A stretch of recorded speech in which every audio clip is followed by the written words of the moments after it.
وصحابک یا سیدی یا حبیب اللہ الصلاۃ والسلام علیک یا سیدی یا نور العینین وعلی آلک وصحابک یا سیدی یا جد الحسنین الصلاۃ والسلام علیک یا سیدی یا راحت العاشقین وعلی آلک وصحابک یا سیدی یا مراد المشتاقین رب اشرح لی صدری ویسر لی امری واحلل عقدۃ من لسانی یفقہوا قولی۔ تمام تعریفیں، تمام حمد و ثنا اس ذات کے لیے، وہ ذات جو ایاک نعبد و ایاک نستعین بھی ہے، مالک یوم الدین بھی ہے، نعم المولا و نعم النصیر بھی ہے، لہ مغفرۃ و اجر کریم بھی ہے، خیر الرازقین بھی ہے، رب العرش العظیم بھی ہے۔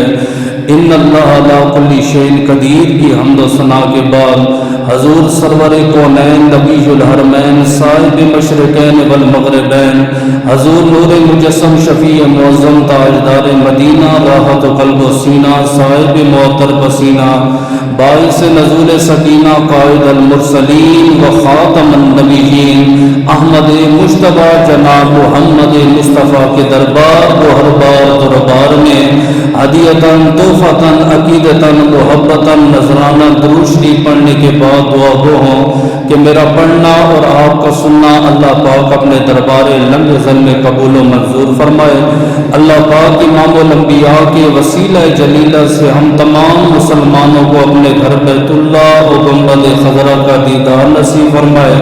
میرے سمیت جتنے آباد قریب سے بعید سے قرب و جواز سے تشریف لائے ان کا آنا ان کا بیٹھنا میرا پڑھنا اپنی پاک بارگاہ لم یزل میں قبول و منظور فرمائے۔ حضرت صلی اللہ تعالی علیہ وآلہ وسلم نے امت کو تعلیم اور سبق دینے کے لیے حکم دیا۔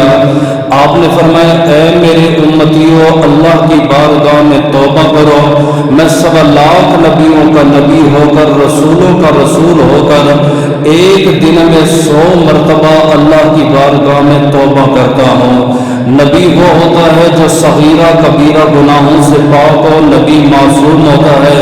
نبی نے توبہ کر کے اپنی امت کو تعلیم دی، کل میرا امتی توبہ کرے فخر کرے، امام الانبیاء صلی اللہ علیہ وسلم کی سنت ہے۔ اللہ پاک اپنی عظیم الشان کتاب قرآن پاک فرقان حمید برہان رشید میں توبہ کا ذکر فرما رہا ہے۔ جیسا کہ آپ کو معلوم ہے یہ ماہ مبارک ماہ شعبان المعظم ہے۔ اس کے بارے میں علماء کرام فرماتے ہیں ان شعبان 5 اعراف، لفظ شعبان کے اندر 5 حرف ہیں، یوتی بکل حرفۃ عطیۃ للمؤمنین، اور 5 حرفوں کے بدلے میں اللہ نے مومن کے لیے تحفے رکھے ہیں۔ شعبان کی پہلی جو ہے وہ شین ہے، الشین والمراد والشفاء۔ فرمایا جو بندہ ماہ شعبان کی تعظیم کرے گا دنیا میں اللہ اس کو عزت عطا فرمائے گا، بعد مرنے کی قیامت کے دن مصطفیٰ کی شفاعت عطا فرمائے گا۔ والعین العزت فی الدنیا والآخرہ، عین سے مراد دنیا اور آخرت میں عزت ہے۔ جس نے ماہ شعبان میں روزے رکھے اللہ دنیا میں بھی عزت عطا فرمائے گا، اللہ آخرت میں بھی عزت عطا فرمائے گا۔ الباؤ ببرکت فی رزق، جو بندہ اس ماہ مبارک کی تعظیم کرے گا اللہ تبارک و تعالیٰ اس کے رزق میں برکت عطا فرمائے گا۔ الالف الالفت، الف سے مراد پیار ہے، الفت ہے۔ فرمایا جو بندہ اس ماہ مبارک کی تعظیم کرے گا، اس کی عبادت میں عبادت کرے گا، اللہ اس کے گھر میں خاندان میں آپس میں پیار اتفاق عطا فرمائے گا۔ النون، النون سے مراد النور ہے۔ فرمایا جب یہ مر کے چلا جائے گا بیٹے سے دفنا دیں گے، بیٹیاں گھر بیٹھ کے رو رہی ہوں گی، بیوی اس کی گھر رو رہی ہوگی، سارے رشتے دار اس کو اکیلا قبر میں چھوڑ آئیں گے۔ اندھیری رات میں جب یہ قبر میں جائے گا، جس نے ماہ شعبان کی تعظیم کی قبر میں بھی نور ہوگا، آخرت میں بھی نور ہوگا۔ اما عائشہ رضی اللہ تعالی عنہا ام المومنین سیدہ طیبہ طاہرہ صدیق باپ کی صدیقہ بیٹی فرماتی ہیں کہ 4 راتیں ایسی ہیں جس میں اللہ آسمان کے سارے دروازے کھول دیتا ہے وہ صرف 4 راتیں ہیں جس میں آسمان کے سارے دروازے کھول دیتا ہے اور اللہ فرماتا ہے کوئی مجھ سے رزق مانگنے والا ہے، کوئی مجھ سے توبہ کرنے والا ہے، کوئی مجھ سے دعا کرنے والا میں دعا قبول کروں، ہے کوئی بخشش طلب کرنے والا میں اس کی بخشش فرماؤں۔ اما عائشہ سے پوچھا بی بی وہ 4 راتیں کون سی ہیں؟ آپ نے فرمائی عید الفطر کی رات، عید الاضحیٰ کی رات اور شب عرفہ کی رات اور شب بارات کی یہ وہ رات ہے اللہ آسمان کے سارے دروازے کھول دیتا ہے۔ بندے کا کام ہے دعا کرنا، بندے کا کام ہے دعا کو قبول فرمانا، رب العالمین کا کام ہے۔ فرمایا جیسے زمین والوں کے لیے 2 عیدیں ہیں، عید الفطر ہے، عید الاضحیٰ ہے، اسی طرح آسمان والوں کے لیے بھی 2 عیدیں ہیں۔ آسمان پہ زمین پہ بھی ہمارا کعبہ ہے، آسمان پہ فرشتوں کا کعبہ بیت المعمور ہے، زمین پہ بھی جماعت ہوتی ہے، آسمان پہ بھی جماعت ہوتی ہے۔ زمین والے بھی عید مناتے ہیں، آسمان والے بھی عید مناتے ہیں۔ پوچھا وہ 2 عیدیں کون سی ہیں آسمان والوں کی؟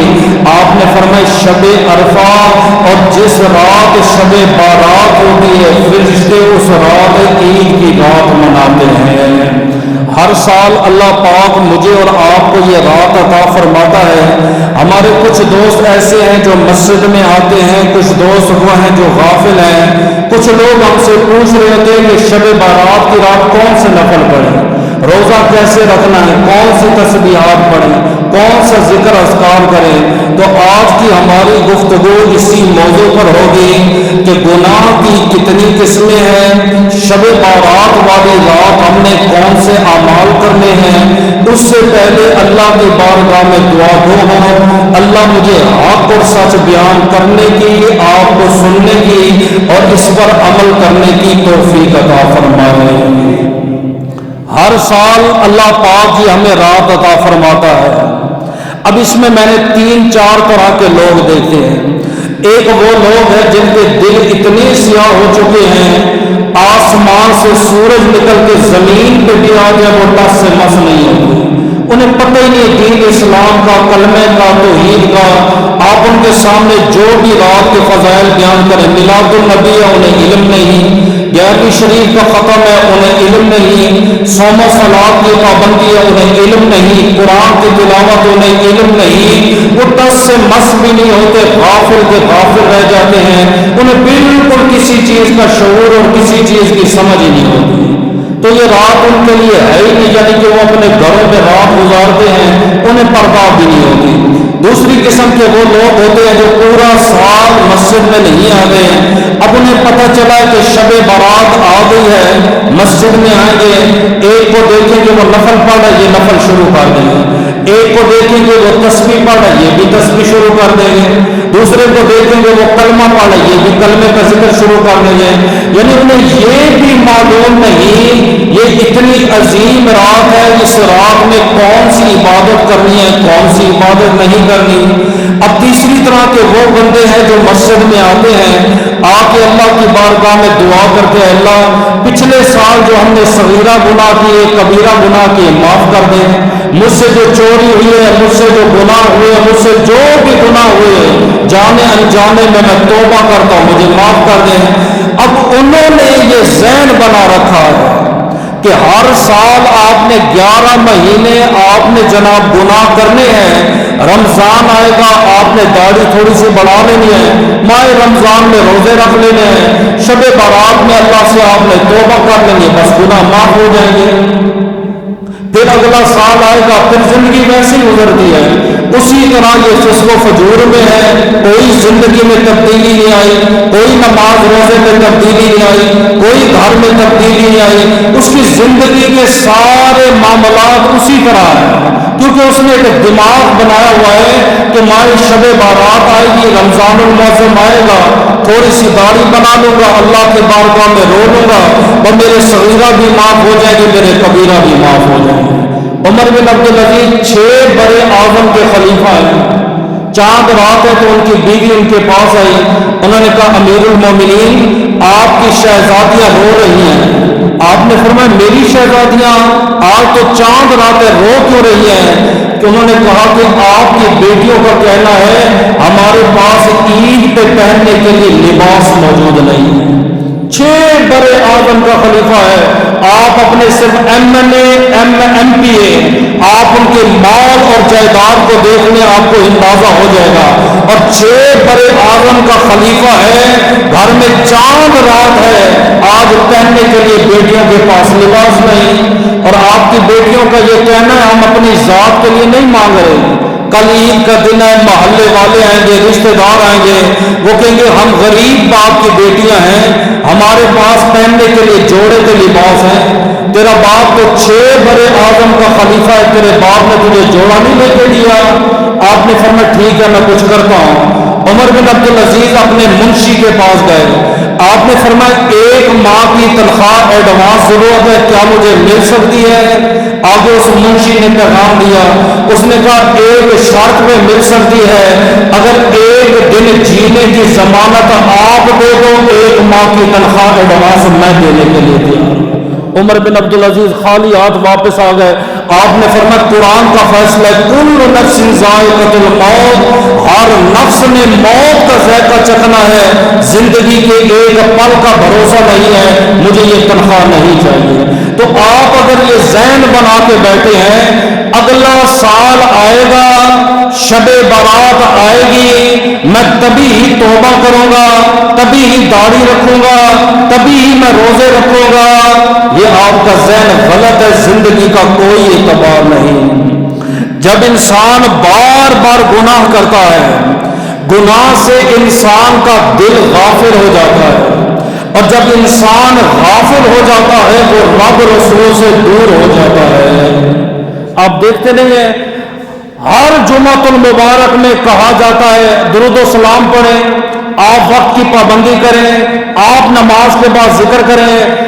آپ میں سے کچھ لوگ ہیں عمل کرتے ہیں، کچھ لوگوں کو بتایا جائے پہلی صف میں نماز پڑھو، عمل کرتے ہیں، کچھ لوگوں کو کہا جائے داڑھی مبارک سنت ہے بڑھا لو، عمل کرتے ہیں۔ کچھ لوگوں کے سامنے ہم قرآن رکھ کے بیٹھے رہتے ہیں، حدیثیں کھول کھول کے بیان کرتے ہیں، وہ ٹس سے مس نہیں ہوتے، وجہ علماء کہتے ہیں ان کا دل غافل ہو گیا۔ اور نبی فرماتے جب بندہ ایک گناہ کرتا ہے، ایک گناہ، ایک سیاہ نقطہ آپ کے دل کے اوپر آتا ہے، جیسے آپ انک والا پین لے لیں، آپ اسے سفید کپڑے کے اوپر رکھیں، اس کی سیاہی پھیلنے لگ جائے گی۔ بعض کہتے ہیں دوسرا گناہ کرتا ہے دوسرا نقطہ، تیسرا گناہ کرتا ہے تیسرا نقطہ، یہاں تک کہ اس کا دل سیاہ ہو جاتا ہے۔ سارا جسم بنانے والا وہ خدا ہے، جسم پر گوشت چڑھانے والا وہ خدا ہے، جسم کے اندر سانسیں دینے والا وہ خدا ہے۔ اللہ پاک فرماتا ہے میں جب بھی دیکھتا ہوں بندے کے جسم کو نہیں دیکھتا، صورت کو نہیں دیکھتا، بل ینظر الی قلوبکم، میں بندے کے دل کو دیکھتا ہوں۔ کہ دل ہی بندے کا کالا ہوا ہے، دل ہی بندے کا غافل ہوا ہے، تو رب اس کی طرف نہیں دیکھ رہا، میری تبلیغ اس پہ کیا اثر کرے گی؟ ہمارا خطاب اس پہ کیا اثر کرے گا؟ قرآن کی آیتیں اس کے اوپر کیا اثر کرے گی؟ ہر جمعے روکا جاتا ہے بھئی صفیں بن گئی ہیں، پیچھے شور نہیں کرنا، نماز کھڑی ہو گئی ہے، امام فاتحہ پڑھ رہا ہے، نبی فرماتے جب قرآن پڑھا جائے خاموشی سے سنو، پھر بھی 4 لوفر لفنگے کھڑے ہو جاتے ہیں، او جی آگے آ جائیں، جی آگے آ جائیں، خود آگے نہیں ہوتے، دوسروں کو آگے کر رہے ہوتے ہیں، کیوں نہیں اثر کر رہا؟ قرآن کہتا ہے ختم اللہ علی قلوبہم، اللہ نے ان کے دلوں پہ مہر لگا دی ہے، وعلی سمعہم، اللہ نے ان کے کانوں پہ مہر لگا دی ہے، فرمایا یہ گونگے ہو گئے، لولے ہو گئے، یہ کبھی بھی دین کی طرف نہیں لوٹیں۔ اصل مرکز انسان کا یہ دل ہے، یہ زندہ ہے تو سمجھو انسان زندہ ہے، جو انسان ہے زندہ دل کالا ہو گیا ہے یا آپ کا دل مر گیا ہے پھر اس زندگی کا کوئی فائدہ نہیں۔ آپ کسی بھی اللہ والے کے پاس جائیں، اولیاء کی بارگاہ میں جائیں، ان کا جو خطاب ہوتا ہے، واعظ ہوتا ہے، ذکر ہوتا ہے، وہ دل کے بارے میں ہوتا ہے۔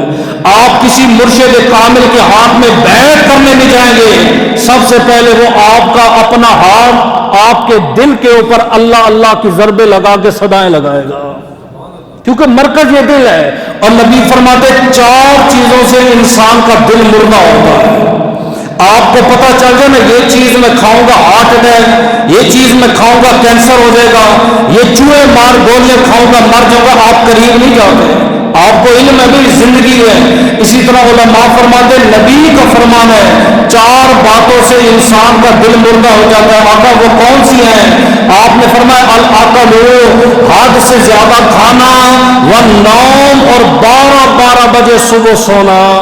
لوگ فخر سے بتاتے ہیں میں جناب 12 بجے صبح اٹھتا ہوں، ہم 2 بجے ناشتہ کرتے ہیں، ہم 3 بجے ناشتہ کرتے ہیں۔ اور نبی فرماتے زیادہ سونے سے انسان کا دل مردہ ہوتا ہے۔ اور ایک اور روایت میں نبی نے فرمایا شیطان آ کے انسان کے پاس 3 گرے لگاتا ہے ہر رات، سمجھیں؟ آپ نے فرمایا وَإِذَا اسْتَيْقَظَ، جب وہ بیدار ہوتا ہے صبح نماز کے لیے پہلی گرہ اس کی کھل جاتی ہے۔ آپ نے فرمایا وَإِذَا تَوَضَّأَ، جب وہ وضو کرتا ہے اس کی دوسری گرہ کھل جاتی ہے۔ آپ نے فرمایا پھر جب وہ نماز پڑھتا ہے اس کا دل بھی پاک ہو جاتا ہے، اس کا جسم بھی گناہوں سے پاک ہو جاتا ہے۔ سویا رہے اور امید کرے میرا دل زندہ ہوگا، اللہ اس کے اوپر نظر رحمت پڑے گا، سوال ہی نہیں پیدا ہوگا۔ تیسری چیز آقا کس سے دل مردہ ہوتا ہے؟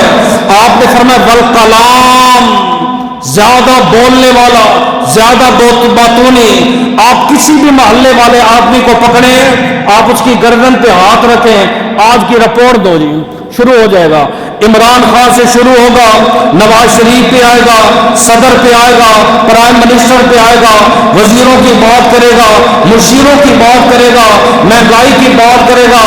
آپ 3 گھنٹے آپ اس سے بلوا لیں، وہ ایسی ٹیپ ریکارڈر ہے، بٹن دبانا آپ کا کام ہے، چلنا اس کا کام ہے۔ شروع ہو جائے گا، کیا کرکٹر ہیں، کیا جناب میچ والے ہیں، کیا اخبار والے ہیں، کیا کتابوں والے ہیں، اتنا ہم نہیں بول سکتے جتنا وہ دنیا کے بارے میں بول رہا ہے۔ ہوتا کیا ہے؟ آپ نے فرمایا زیادہ کلام کرنے کی وجہ سے انسان کا دل مردہ ہو رہا ہے۔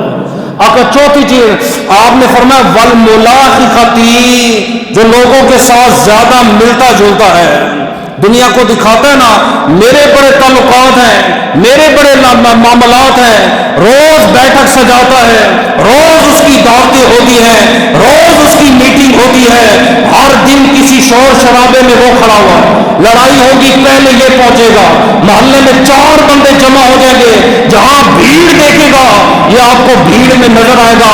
اور میں زیادہ لوگوں سے ملنے جلنے والا اس کا دل مردہ ہو جاتا ہے۔ آقا جب دل مردہ ہو جاتا ہے پھر کیا ہوتا ہے؟ فرمایا جس دل کو خدا نہیں دیکھتا اس دل میں مصطفیٰ کیسے ہو سکتا ہے؟ وہ رب رسول سے اتنا دور جا چکا ہوتا ہے اس کو اندازہ بھی نہیں ہوتا کہ میں اپنے ساتھ کیا کر چکا ہوں۔ پھر یہاں ممبر پہ آپ غوث پاک کو بٹھا دیں، آپ نبی کو بٹھا دیں، نبی اس کو تبلیغ کرے کہ تو نے داڑھی رکھنی ہے، تو نے نماز پڑھنی ہے، وہ بندہ ٹس سے مس بھی نہیں ہوگا، کیونکہ یہ ہے ہی مردہ۔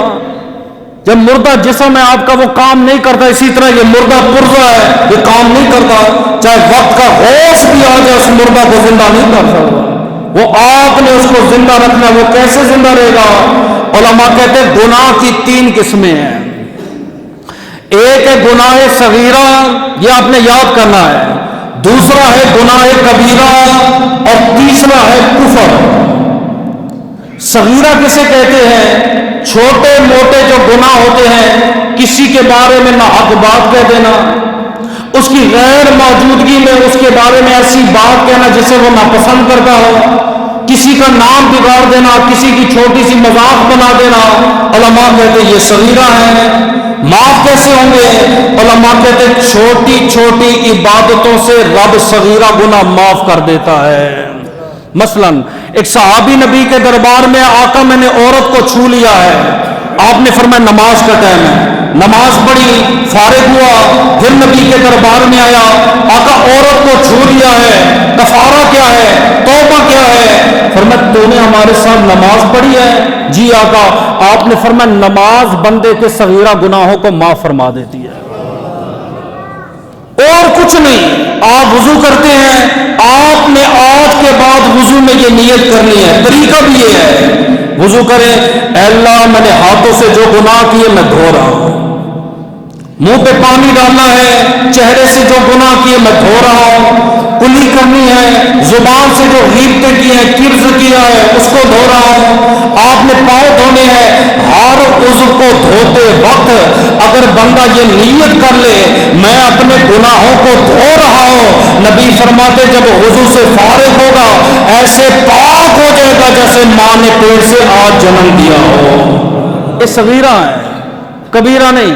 اگلی بات بھی ذہن میں رکھیے گا، کچھ لوگوں نے صغیرہ کو اتنا ہلکا جان لیا، اتنا ہلکا صغیرہ کو جان لیا، وہ کہتے کوئی بات نہیں، نماز پڑھتے معاف ہو جاتی ہے، روزہ رکھتے معاف ہو جاتی ہے۔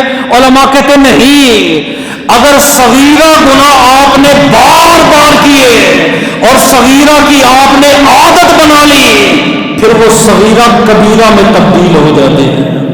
جماعت ختم ہوئی، سلام پھیرا، بندے کھڑے ہو گئے سنتوں کے لیے، نہ انہوں نے کلمہ پڑھا، ذکر کیا، نہ انہوں نے دعا مانگی، آ جائیں گے سنتے شروع کر۔ ادھر بھی دو تین ہیں، خطاب شروع ہوا، دین کا سیکھنا فرض ہے، یہاں آ کے وہ سنتے شروع کر دیں۔ سینٹر میں بندے دیکھے جی ماشاءاللہ نمازی آ گئے، یہ ہماری ہمت ہے، ہم ہنسی رو کے بیٹھے ہوتے کتنا بڑا بیوقوف آ گیا مسجد میں۔ نبی سے پوچھا متکبر کون ہے؟ آپ نے فرمایا جو فرض نماز پڑھے، فرض نماز کے بعد دعا نہ مانگے وہ سب سے بڑا متکبر ہے۔ سنت ہے، نبی کی سنت ہے، اصحاب کی سنت ہے، آپ اس کو صغیرہ نہ لیں، ہلکا نہ لیں۔ فرمایا مومن سے اگر مکھی برابر گناہ ہو جائے وہ اسے پہاڑ کے برابر سمجھتا ہے، اور منافق سے اگر پہاڑ کے برابر گناہ ہو جائے وہ اسے مکھی کے برابر سمجھتا ہے۔ آپ کا شمار کس میں ہونا چاہیے آپ خود اندازہ کرو۔ مولا علی فرماتے تین چیزوں کو ہلکا مت سمجھو، ایک بیماری کو، آج چھوٹا سا زخم ہے کل بڑا ہو جائے گا۔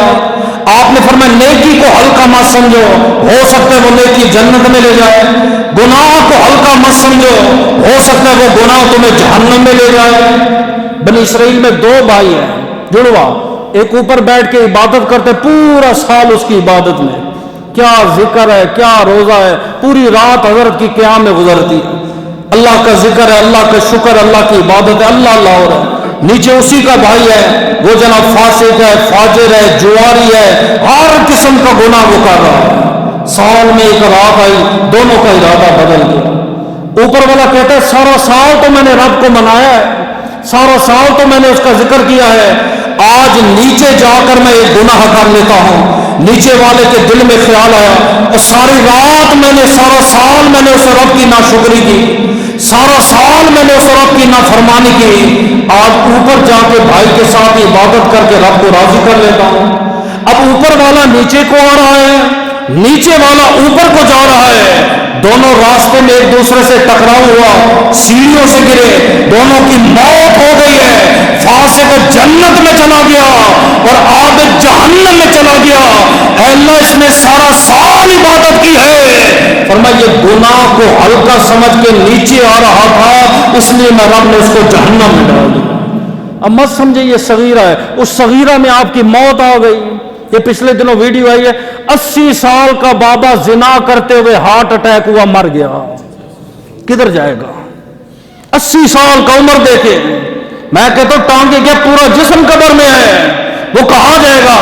آپ اگر سوچتے میں یہ صغیرہ گناہ ہے، میں نماز کے بعد کلمہ نہیں پڑھوں گا، میں نماز کے بعد دعا نہیں کروں گا، میں یہ چھوٹے موٹے گناہ معاف ہو جائیں گے، یہ سوچ اگر اس حال میں تیری موت ہے تیرا جنازہ کون پڑھے گا؟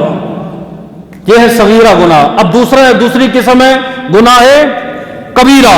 کبیرہ کنہیں کہتے ہیں؟ وہ گناہ جن کی اللہ اور اس کے رسول نے حد بیان کی، مثلا چور اس کی حد ہے، ہاتھ کاٹے جائیں گے 4 درہم 4 دینار بعد۔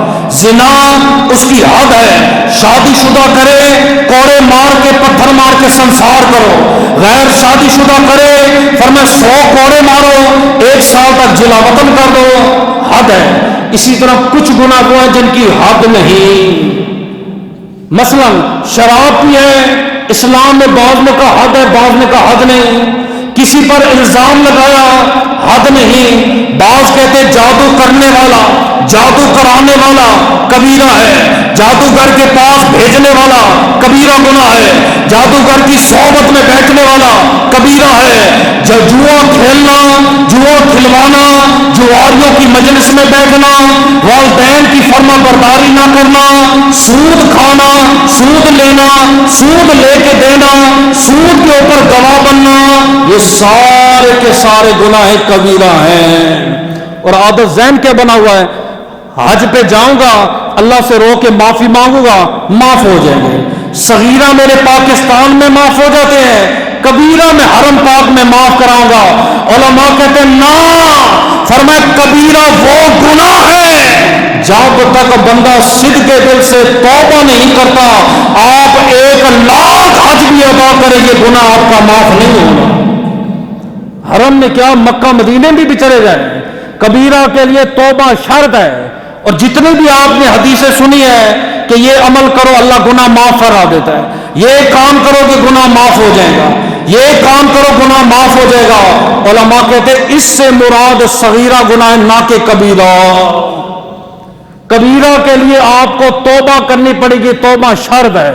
اب گناہ کی کتنی قسمیں ہوگی، صغیرہ اور گناہ کبیرہ. تیسری قسم ہے کفر. اس کے اندر پھر 3 چیزیں ہیں. ایک ہے وہ بندہ جس نے سرے سے اسلام قبول نہیں کیا، ہے ہی کافر، پیدا ہی کافر ہوا، مرے ہی کافر، یہ تو ہے ہی حالات. دوسرا وہ بندہ ہے جو تھا تو مسلمان لیکن بعد میں مرتد ہو گیا، دین اسلام کو اس نے چھوڑ دیا.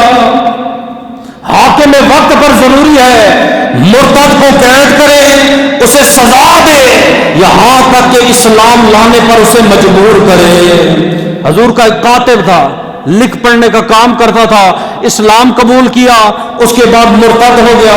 جب فوت ہوا عیسائیوں نے قبرستان میں دفن کیا، لاش باہر آ گئی. کسی نے بتایا وہ تمہارے رشتہ دار کی لاش قبر سے باہر آ گئی ہے.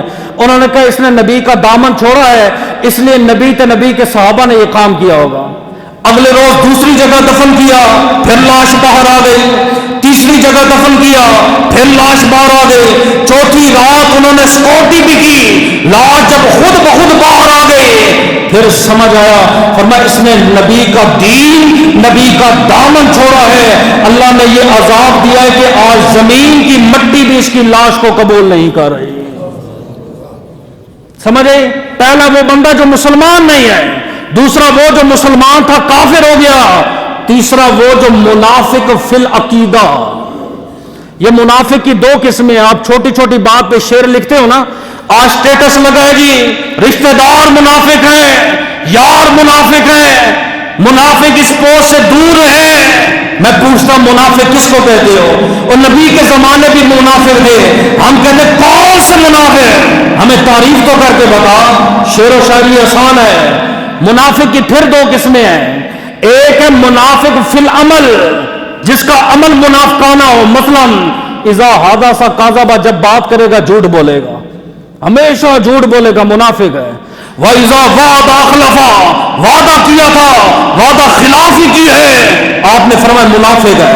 وَإِذَا اؤْتُمِنَ خَانَ، امانت دی تھی خیانت کی ہے، آپ نے فرمایا یہ بھی منافق ہے.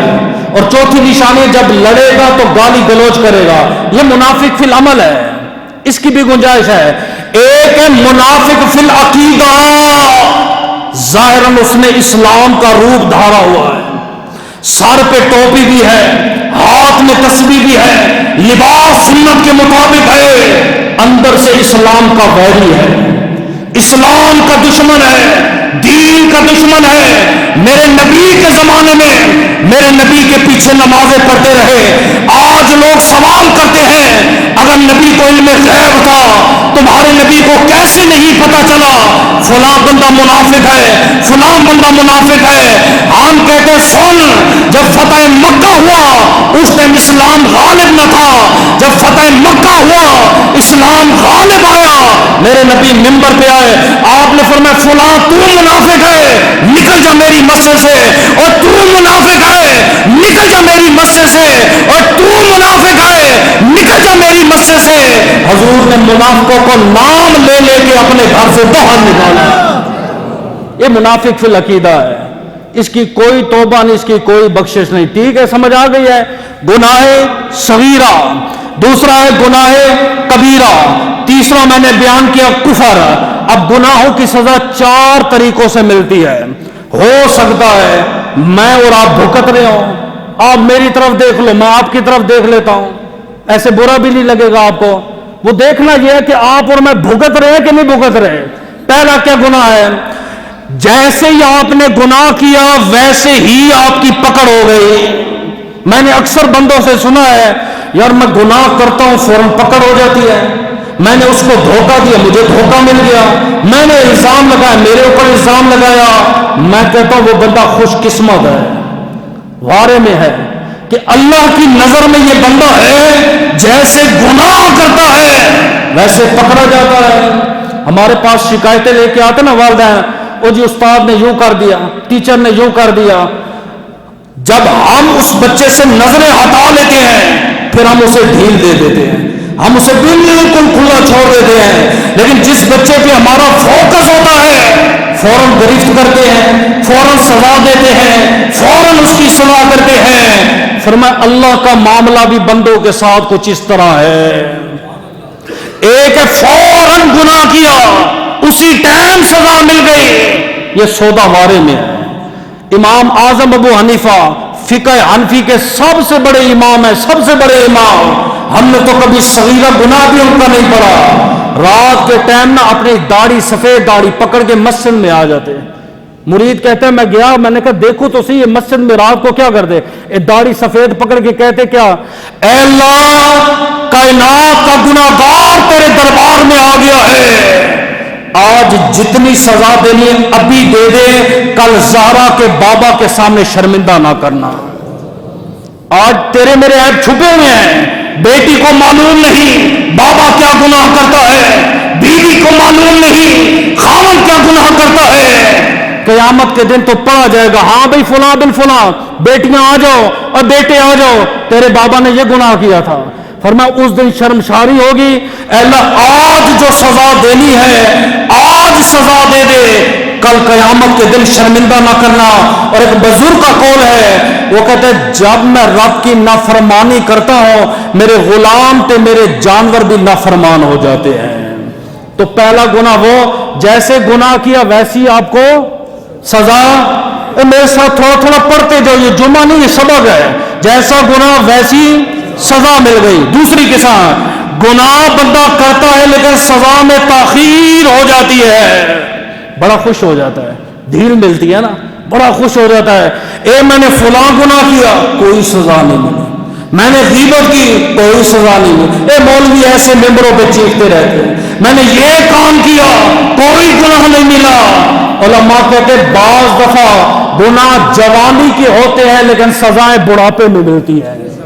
کیسے آج بوڑھا ہو گیا ہے، ہولی فیملی ہاسپٹل میں ہے، بیوی نے ساتھ چھوڑ دیا ہے، اولاد نے ساتھ چھوڑ دیا ہے، ڈاکٹروں نے جواب دے دیا ہے، بھائیوں نے ساتھ چھوڑ دیا ہے، برادریوں نے ساتھ چھوڑ دیا ہے. وجہ علماء کہتے جوانی کے گناہ کے آج بھگت رہا ہے. وہ پہلے والا سودا بہتر تھا، جیسے گناہ کیا ویسے سزا مل گئی. بنی اسرائیل کا ایک عالم اسی طرح مرتد ہوا، ایک گناہ کیا اللہ کی بارگاہ میں کہتا ہے اللہ توبہ کرتا دوبارہ نہیں کروں گا، پھر گناہ کیا پھر دیکھا سزا تو ملی نہیں ہے، مزے ہے، تاخیر ہے، گناہ پہ گناہ کرتا رہا. ایک دن احساس ہوا، اللہ کی بارگاہ میں کہتا ہے اللہ تو بڑا غفور تے رحیم ہے، اتنے گناہ کیے سزا میں نے نہیں ملی. فرمایا بندے سزا تجھے مل گئی تجھے پتہ ہی نہیں ہے. اللہ وہ کیسے؟ فرمایا پہلے تو دعا کرتا تھا ہم تیری دعا قبول کرتے تھے، آج کتنے سال ہو گئے ہیں رو رو کے تو توبہ کی بھیک مانگ رہا، رب تیری توبہ بھی قبول نہیں فرماتا. میری بات سمجھ آ رہی ہے؟ تو گناہوں میں بعض دفعہ کیا دی جاتی ہے؟ ڈھیل دی جاتی ہے. کیا ہوتی ہے؟ اب دیکھتے نہیں ایک بندہ تھا ہمارے سامنے اسی مسجد میں ہے، اتنی ماشاءاللہ داڑھی، 5 وقت حضرت نمازی، ہر جمعے صلاۃ السلام کا پابندی کرنے والا، پہلی صف کا نمازی. کچھ عرصے بعد داڑھی ختم ہو گئی، اس کی نماز گئی، اس کا ذکر گیا، اس کا درود و سلام گیا، وہ کہتے میں نہیں پڑھتا، ہم کہتے تو کون ہوتا ہے نہ پڑھنے والا، میرے رب نے تجھے توفیق ہی نہیں دی، کوئی نہ کوئی تو نے گناہ کیے جو سزا بھگت رہا ہے۔ تو پہلا جیسا گناہ کیا ویسی، دوسرا وہ ہے گناہ کرتا ہے سزا تاخیر سے ملتی ہے، تیسرا فرمایا بندہ گناہ کر چکا ہوتا ہے سزا مل رہی ہوتی ہے بندے کو پتہ نہیں چلتا۔ کیسے؟ آپ دیکھتے نہیں ہیں بہت سارے لوگ حج کرنے والے، عمرہ کرنے والے اچانک پھر گئے، اچانک مسلک کو چھوڑ دیا، اچانک مذہب کو چھوڑ دیا۔ آج بچیاں جو پڑھنے والی تھی، بہت سارے والدین آتے ہیں میرا بیٹا پہلے اتنے نمبر لیتا تھا، میرا بیٹا امتحان میں ایسا تھا، نمازی ہمیں کہتے ہیں میری صحت ایسی تھی، میرے معاملات ایسے تھے۔ علماء کہتے کسی نہ کسی گناہ کی سزا مل رہی ہے اس کو پتہ بھی نہیں چل رہا، اس کو سزائیں مل رہی ہے، اس کو علم ہی نہیں ہے۔ ایک امام صاحب نے بے وضو لوگوں کو جماعت کروا دی، توبہ کر لی، اگلے روز پھر کروا دی، پھر اس نے 2-3 دن لگاتار جب نماز پڑھائی نا، دل میں سوچا یار کوئی گناہ تو ملا ہی نہیں ہے، عذاب تو ہے ہی نہیں ہے۔ اس نے کلمہ چھوڑ کے اسلام چھوڑ دیا، مذہب عیسائیت کو اس نے قبول کر دیا۔ ایک عالم دین سے اس کا مکالمہ ہوا، اس نے کہا تمہارا مذہب جھوٹا ہے، دلیل؟ اس نے کہا میں نے اتنے مہینے بے وضو لوگوں کو نماز پڑھائی ہے، مجھے عذاب نہیں آیا۔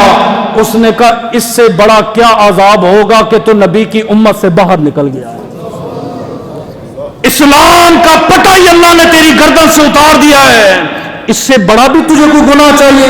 اس سے بڑا بھی کوئی عذاب ہوتا ہے؟ تو پہلا کیا تھا، جیسا گناہ کیا فوراً سزا مل گئی، دوسرا یہ ہے گناہ کیا سزا میں تاخیر ہوگی، تیسرا یہ ہے کہ سزا مل رہی ہوتی ہے پتہ نہیں چلتا، چوتھا انسان گناہ کرتا ہے اللہ نسیان میں مبتلا کر دیتا ہے۔ کیوں لوگ کہتے ہیں 4 رکعتیں پڑھتا ہوں یاد نہیں رہتا، تیسری ہے کہ چوتھی ہے؟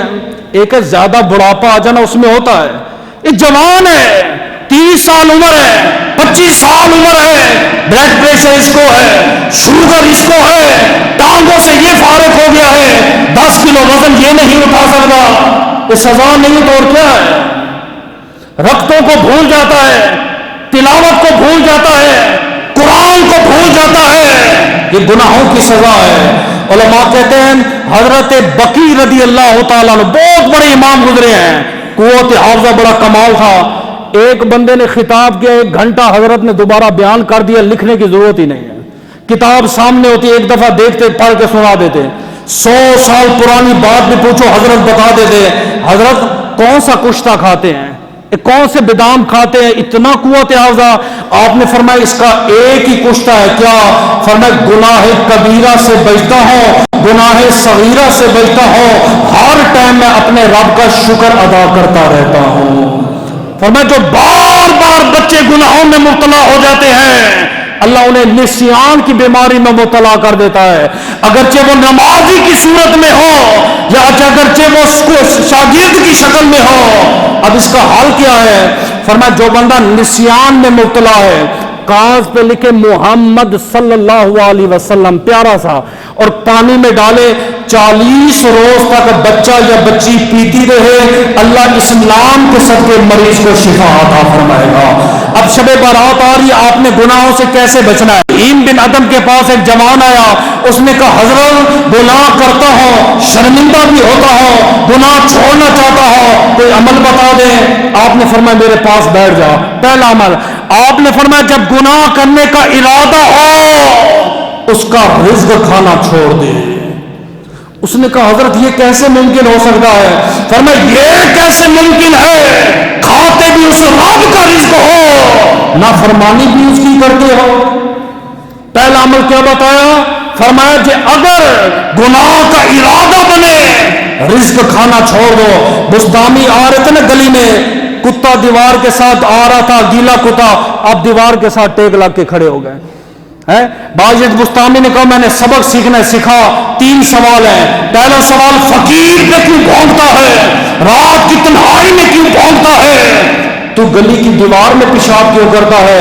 اس نے کہا دیوار پہ اس لیے پیشاب کرتا ہوں کہیں اللہ کے نیک بندے کے قدم زمین پہ نہ آ جائے، اس کی میری وجہ سے اس کے قدم ناپاک نہ ہو جائے۔ آپ نے فرمایا فقیر پہ کیوں بھونکتا ہے؟ فرمایا اس لیے بھونکتا ہو، بندوں سے کیوں مانگتا ہے، رب سے کیوں نہیں مانگتا؟ میں نے کہا رات کو کیوں بھونکتا ہے؟ فرمایا دنیا کو جگاتا ہو، اور رب کا رزق کھانے والوں، لاکھوں نعمتیں کھانے والوں، اب سو گئے، اٹھو اس رب کو یاد بھی کر لو۔ سمجھے؟ تو آپ نے فرمایا رزق کھانا چھوڑ دو۔ اس نے کہا حضرت یہ مشکل ہے، کوئی آسان سا بتائیں۔ آپ نے فرمایا دوسرا عمل یہ ہے وہاں گناہ کر جہاں خدا تجھے دیکھ نہ رہا ہو، کیمرہ لگا ہوا ہو، آپ دیکھے بندے کیسے چلتے ہیں، باپ دیکھ رہا ہے بیٹے کو، بیٹا گناہ نہیں کرتا، ماں دیکھ رہی ہے بیٹی کو، بیٹی گناہ کے قریب نہیں جاتی، استاد کی نظر شاگرد پہ ہو، شاگرد گناہ نہیں کرتا، شیخ کی نظر مرید پہ ہو، مرید گناہ نہیں کرتا۔ لیکن کیسا غافل انسان ہے، معلوم بھی ہے رب دیکھ رہا ہے پھر بھی گناہ کر رہا ہے۔ رات کا ٹائم ہے، ماں نے بیٹی کو کہا بیٹی دودھ میں پانی ملا دے، اس بیٹی نے کہا ماں عمر پاک کا دور ہے، ملاوٹ نہیں کرتی۔ فرمایا کون سا عمر دیکھ رہا ہے؟ بیٹی نے جواب دیا عمر تو نہیں دیکھ رہا، عمر کا رب تو دیکھ رہا ہے۔ آپ نے اس بیٹی کو اپنی بہو بنا دیا۔ فرمایا روز کچہری میں جاتا ہوں، روز بڑے بڑے فیصلے ہوتے ہیں، جب میں گھر سے نکلوں میرے کندھوں پہ ہاتھ رکھ کے کہا کر عمر فیصلہ عدل انصاف سے کرنا، تیرا رب تجھے دیکھ رہا ہے۔ تیسری بات اس نے کہا حضرت یہ بھی مشکل ہے، کوئی آسان بتائے۔ آپ نے فرمایا پھر وہاں جا کے گناہ کر جو زمین خدا کی ملکیت میں نہ ہو۔ اس نے کہا پوری کائنات کا خالق اور مالک، بنانے والا، چلانے والا وہ خدا ہے۔ آپ نے فرمایا تمہیں پتہ بھی ہے مالک خدا ہے، اگر میزبان کے پاس جاتے ہو، تھوڑا کھاتے ہو، سلیقے سے بیٹھتے ہو، اچھے کپڑے پہنتے ہو، میزبان دیکھ رہا ہے، آدھی بوتل کپ میں چھوڑ دی ہے، آدھی چائے چھوڑ دی ہے، میزبان دیکھ رہا ہے۔ فرمایا تمہیں پتہ بھی ہے تمہارا رب دیکھ رہا ہے پھر بھی گناہ کر رہے ہو۔ اس نے کہا حضرت یہ مشکل ہے، کوئی اور آسان بتائے۔ فرمایا چوتھا حل یہ ہے، فرمایا جب ملک الموت ہے نا، اسے کہنا تھوڑی دیر ٹھہر جا، میں اپنے بیٹوں میں وراثت تقسیم کر دوں، بیوی کو وراثت دے دوں، رشتہ داروں کو راضی کروں، جن کے ساتھ ظلم زیادتی کی ہے انہیں راضی کر دوں۔ فرمایا مالک الموت ٹائم نہیں دیتا۔ نبیوں میں سے ایک نبی نے کہا تھا اللہ موت سے پہلے بتا دینا میں تیاری کروں گا۔ اچانک موت کا فرشتہ آ گیا، نبی نے کہا اللہ میں نے تو کہا تھا بتا دینا۔ فرمایا تیری گلی میں فوتگی نہیں ہوئی، تیرے رشتہ دار نہیں مرے، تیرے چاچے مامے نہیں مرے، اور لاکھوں جنازے پڑھنے والا، لاکھوں کو قبول میں اتارنے والا ابھی بھی کہتا ہے کہ رب تجھے بتائے گا۔ اس نے کہا حضرت یہ بھی مشکل ہے۔ آپ نے فرمایا پھر آخری عمل ہے۔ اس نے کہا وہ کون سا؟ آپ نے فرمایا جب قیامت کا دن ہوگا تیرے سیاہ نامے اعمال تیرے سامنے ہوں گے، نفسی نفسی کا عالم ہوگا، فرشتے تجھے دوزخ کی طرف لے کے جائیں گے، تو کہنا فرشتوں ٹھہر جاؤ میں آج اللہ کی بارگاہ میں توبہ کرتا ہوں۔ شب بارات کو تو نہیں کی، آج میں اللہ کی بارگاہ میں توبہ کرتا ہوں، آج میں معافی مانگتا ہوں۔ فرمایا اس دن معافی قبول نہیں۔ فرمایا بیٹا پھر گناہ کس لیے؟ اس نے کہا حسبی حسبی انا استغفر اللہ و اتوب الیہ، میرے لیے اتنا کافی ہے، آج کے بعد نہ گناہ صغیرہ کروں گا نہ دعا کبیرہ کروں گا۔ دعا ہے اللہ مل کی توفیق۔